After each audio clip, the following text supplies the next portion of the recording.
Hello friends, welcome to Rathi's kitchen. நான் உங்கள் எம்மா பேசுகிறேன். இன்றைக்கி நம்ம சேனலில் தாய்ப்பாலுக்கு நிகரான சத்து நிறைந்த கேழ்வரகு பால் எடுத்து கஞ்சி எப்படி செய்கிறதான்னு பார்க்க போகிறோம். ஃப்ரெண்ட்ஸ், இந்த ரெசிபி ரொம்ப சுலபமாக செஞ்சிடலாம், ரொம்ப ஹெல்த்தியும் கூட. மார்னிங் டைமில் இதை நம்ம பிரேக்ஃபாஸ்ட்டாகவும் எடுத்துக்கலாம். இந்த கஞ்சியை குழந்தைங்கள்லேருந்து பெரியவங்க வரைக்கும் எல்லாருமே தாராளமாக சாப்பிடலாம்.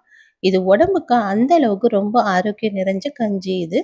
இந்த ரெசிபி எப்படி செய்யலான்னு வீடியோக்குள்ளே போய் பார்க்குறதுக்கு முன்னாடி நம்ம சேனலில் முதன்முறையாக பார்க்குறீங்கன்னா சப்ஸ்கிரைப் பண்ணிவிட்டு கூட பெல் ஐக்கனை கிளிக் பண்ணிவிட்டு பாருங்கள் ஃப்ரெண்ட்ஸ்.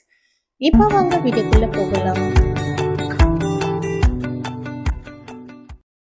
ஃப்ரெண்ட்ஸ், இந்த கேழ்வரகு கஞ்சி செய்கிறதுக்காக இப்போ நான் கேழ்வரகு ஒரு 6 மணி நேரத்துக்கு முன்னாடியே 150 கிராம் அளவுக்கு எடுத்து ஊற வச்சு எடுத்திருக்கேன். இந்த கேழ்வரகு நல்லா ஊறினதுக்கப்புறம் 2-3 தடவை நல்லா அலசிட்டு இதில் இருக்கிற தூசிலாம் போனதுக்கப்புறம் மிக்ஸி ஜாரில் சேர்த்துட்டு கொஞ்சமாக தண்ணி சேர்த்து நல்லா இதை அரைச்சி எடுத்துக்கலாம். இதை நல்லா அரைச்சி இந்த பால் எடுத்து தான் நம்ம இன்னைக்கு கஞ்சி ரெடி பண்ண போகிறோம். இன்னும் கொஞ்சம் நல்லா இதை க்ரீமியாக அரைச்சி எடுத்துக்கலாம். அப்போ தான் வடிகட்டுறதுக்கு ஈஸியாக இருக்கும். இது போல் கொஞ்சமாக நல்லா தண்ணி சேர்த்துட்டு நல்லா அரைச்சி எடுத்துக்கலாம். இது போல் மேலே அரையாமல் இருக்கிறதெல்லாம் அப்படியே தங்குதில் இன்னொரு தடவை இதை மிக்ஸி ஜாரில் சேர்த்துட்டு நல்லா அரைச்சி எடுத்துக்கலாம். இது எல்லாம் பாலையுமே இது போல் கையை வச்சு நல்லா பிழிஞ்சு எடுத்துக்கலாம். மீதம் அரையாமல் இருக்கிறத இன்னொரு தடவை போட்டு நம்ம மிக்ஸி ஜாரில் சேர்த்துட்டு கொஞ்சமாக தண்ணி சேர்த்துட்டு நல்லா அரைச்சி எடுத்துக்கலாம். நம்ம அரைச்சி எடுத்ததுக்கப்புறம் கடைசியாக அந்த தோல் மட்டும்தான் நம்ம வடிகட்டும் போது நிற்கணும். அந்த அளவுக்கு நம்ம வடிகட்டி எடுத்துக்கலாம். இது போல் ஃபில்டர் வச்சுட்டு நல்லா இது போல் கரண்டி வச்சு கலந்து கொடுத்து இதை நம்ம வடிகட்டி எடுத்துக்கலாம். இந்த மேலே இருக்கிற தோலெல்லாம் நம்ம எடுத்து செடிங்களுக்கு போட்டுடலாம். இது நமக்கு தேவை கிடையாது. இப்போ இதில் இருக்கிற பால் மட்டும் நம்ம எடுத்தாச்சு.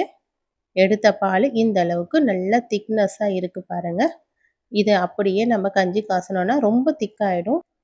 நான் இப்போ இதில் பாதி அளவுக்கு மட்டும் மாவு எடுத்துக்கிறேன். இந்த மாவு எடுத்துட்டு நல்லா கலந்து கொடுக்கலாம். கலந்து கொடுத்துட்டு இப்போ நம்ம இதுக்கு பாதி அளவுக்கு மீதி தண்ணி சேர்த்துக்கலாம். ஈக்குவலான அளவுக்கு இந்த மாவு எந்த அளவுக்கு இருக்கோ அதே அளவுக்கு தண்ணியும் சேர்த்துக்குங்க.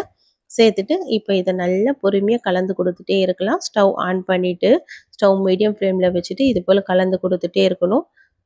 இதை நல்லா ஒரு 2-3 நிமிஷம் நல்லா கலந்து கொடுத்தோன்னா இந்த மாவு வந்து கட்டிப்படாமல் இருக்கும். இந்த கஞ்சி வந்து நல்லா கலந்து இது கொதிச்சும் வர ஆரம்பிக்கணும்.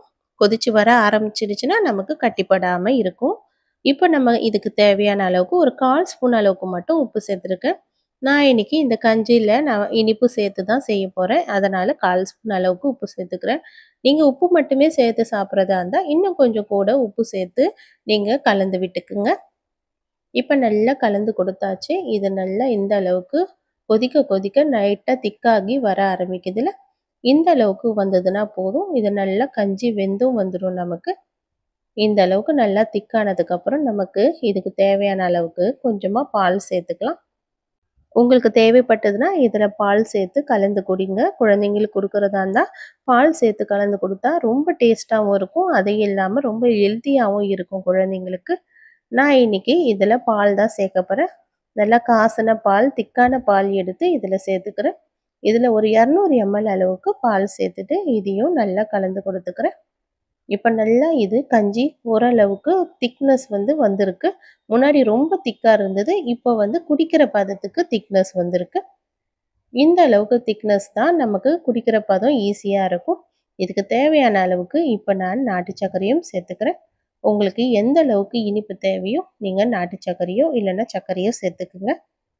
ஹெல்த்தியான முறையில் செய்கிறதுனால இன்றைக்கி நான் நாட்டு சர்க்கரை சேர்த்துட்டு தான் நான் சர்வ் பண்ண போகிறேன்.